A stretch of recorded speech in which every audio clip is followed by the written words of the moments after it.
Mercedes' struggles are set to continue in round 3 of the season at Albert Park. Everyone thought that Mercedes had upped their game following the debut of the completely revamped W15. But Saudi Arabia dashed everyone's hopes, and in Australia, the Silver Arrows are going to struggle again. But how tough will the Melbourne track be for Mercedes? Mercedes finishing 6th and 9th in Jeddah was not as good as fans or the team were hoping for. Before the race weekend began, team principal Toto Wolff said that the W15 had more pace in the bag to show, as he was confident that the cooling issues from Bahrain were remedied by the team. And that raised some hopes of seeing a competitive Mercedes in front of the grid. But that did not happen. The problem Mercedes have is that the W15 really struggles in the high-speed sections. I really struggled with the car yesterday, and then FP3. I was really much happier with the car, with a slightly bigger wing, but I was losing 2/10 in the straights, but I gained some stability back, and I was much happier, and I thought I would carry that into qualifying. But unfortunately, the bouncing is still there. It makes it very difficult to push through that for a session. That's why we were slow in that first sector. In Jeddah, Hamilton was incredibly vocal about how much grip the W15 was lacking combined with the high-speed bouncing. It was an issue many people thought the team was done with, thanks to the conceptual revamp the team made over the past winter break. Unfortunately for the team, those issues do not seem to have been cured completely. Wolff admits there is something they still need to find to unlock the car's potential, but it's something they spent 2.5 years looking for already. It's more a fundamental thing, that we believe that the speed should be there. We measure the downforce, but we don't find it in lap time. It's been 2 years that there is something we need to spot. And that's the thing to unlock, Wolff continued. We have just got to work. Mercedes Director of Trackside Engineering, Andrew Shovlin, added some more details as to why the W15 was bouncing and lacking the grip through Jeddah's high-speed Sector 1. It's a few things. One of them was that the balance wasn't great, Shovlin explained. So in those very fast corners, the walls aren't particularly far away. It is where the driver wants a lot of confidence, and quite often we were snapping to oversteer if they really leant on the tyres. You can easily imagine how unsettling that is for the drivers, and it was a factor in qualifying and the race. And in qualifying, we were also suffering with bouncing. But the big problem is that we don't really have enough grip.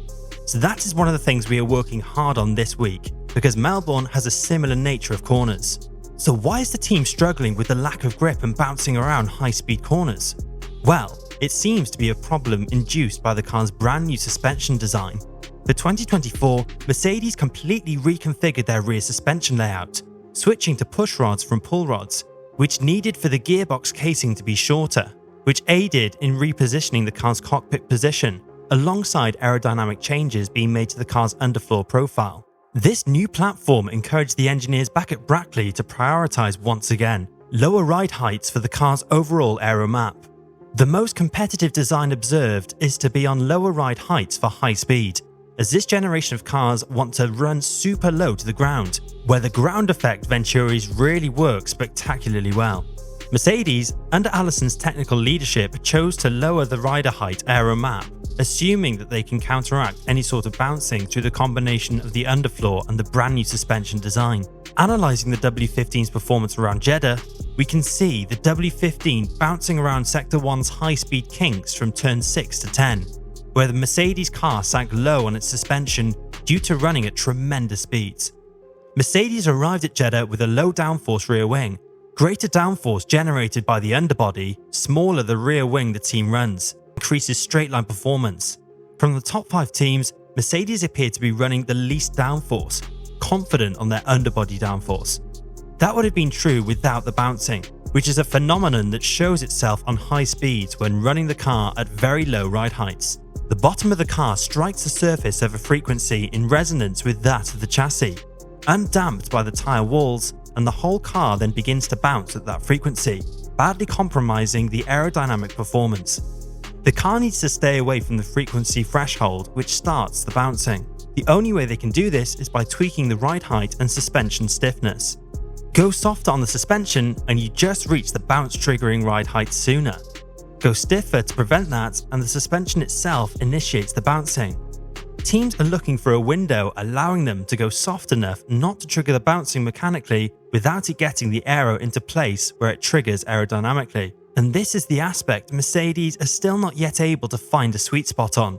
Despite Hamilton running a high downforce rear wing with a raised ride height, the car was still bouncing on the high-speed sections, showing that the team has lots more work to put on the suspension than what they have done already. But the worrying part here is that Mercedes don't exactly have a solution for this bouncing problem for the Australian race weekend. Chauvelin talked about this in the team's latest debrief video. The Brit revealed that the engineers back at Brackley have gone through the data they have gathered from Jeddah and Bahrain and have experiments prepared for Australia, but did not mention them as any solutions. Yeah, there's definitely data we're picking through from Jeddah. We're also looking at data from the Bahrain race, Bahrain test, and we will come up with a plan for how we approach free practice in Melbourne. But it's not just based on what we did in Jeddah. There's a lot of work going on within aerodynamics department, vehicle dynamics department.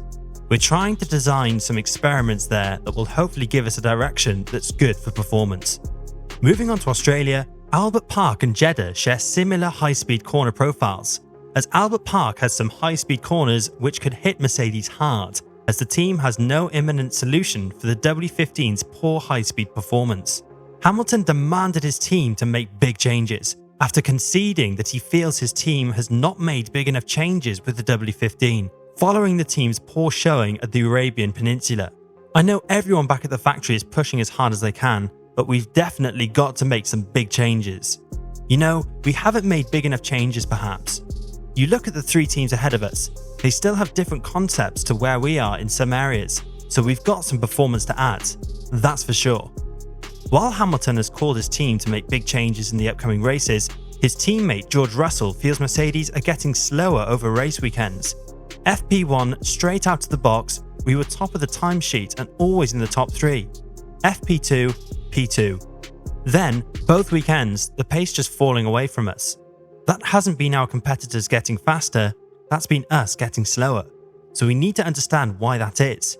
But it's fine margins now. It's so close with ourselves, McLaren, Aston.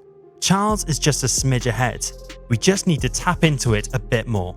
Whether Mercedes are able to find the speed they need or not remains to be seen. It will all depend on the experiments they carry out at Melbourne next week. But it seems as though every time Mercedes fix one problem, they create or find another. Whatever fix they find for Australia may or may not help them at Japan on the round after. Whatever the team's plans are, if you are a Mercedes fan, keep your fingers crossed that Wolf & Co can find the answers to the W15's problem soon. But what do you guys think? Can Mercedes fix the bouncing of the W15 come Australia? We are very much into your thoughts and perspectives in the comment section down below. And on your way down, don't forget to subscribe to the channel to get notified of our future uploads to keep yourselves up to date about the 2024 Formula 1 season.